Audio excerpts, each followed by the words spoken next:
Our notes for today are the second part of how is the national government set up.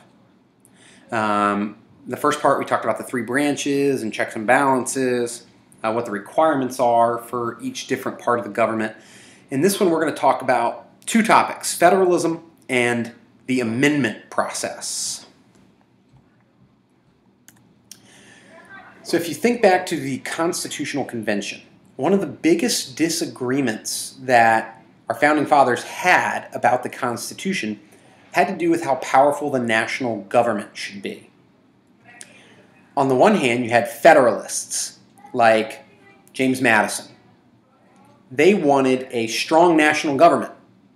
They felt that the government under the Articles of Confederation was too weak, that the states had too much power, and to fix it, we needed a stronger national government. On the other side, you had anti-federalists like Patrick Henry, who were worried about a powerful national government. They wanted the states to have most of the power. And so the solution that we built into the Constitution is called federalism, which is a system for dividing power between the national government and the state governments. So neither one has too much power. They both have some powers, and they share it. So here's how federalism works. The national government is given some powers. These are called delegated powers. Right? These are given to the national government by the Constitution, and they include things like the power to coin money, the power to declare war, the power to raise an army, the power to establish post offices. A good way to think about it is, okay, is this something that the state of Virginia can do? If the answer is no, then it's a delegated power.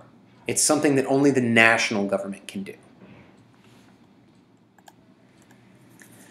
Some powers are given directly to the states. These are called reserved powers. And they include things like establishing schools, issuing driver's licenses, providing police and fire protection. The states have full power over that. And then, right in the middle, are some powers that are shared. They're called concurrent powers. Both the national and the state governments can do these things. And that includes building roads, passing laws, and collecting taxes. So the national government can do it, and the state government can do it.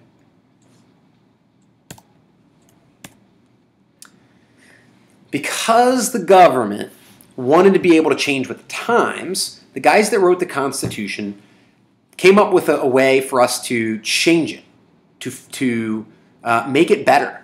And they're called amendments. Just means changes, formal changes to the Constitution. And so for our notes, just want to briefly go over how the amendment process works.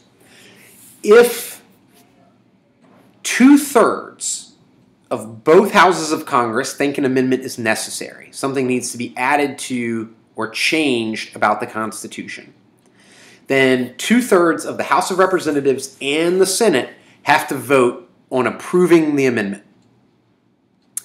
If that happens, then the amendment has been proposed. Okay? It doesn't mean it goes into effect. It just means it's proposed. To be ratified, however, it has to go to the states. Okay? So if Congress proposes an amendment, 3/4 of the state legislatures have to ratify it or approve it. If both of those things happen, then the amendment gets added to the Constitution.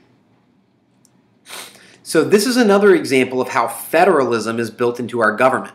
If we want to change the Constitution, it can't be done just by the national government, and it can't be done just by the states. Both of them have to work together to do it.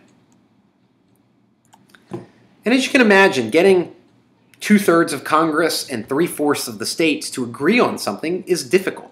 It's a long, difficult process, and it was built that way so that the government stays stable.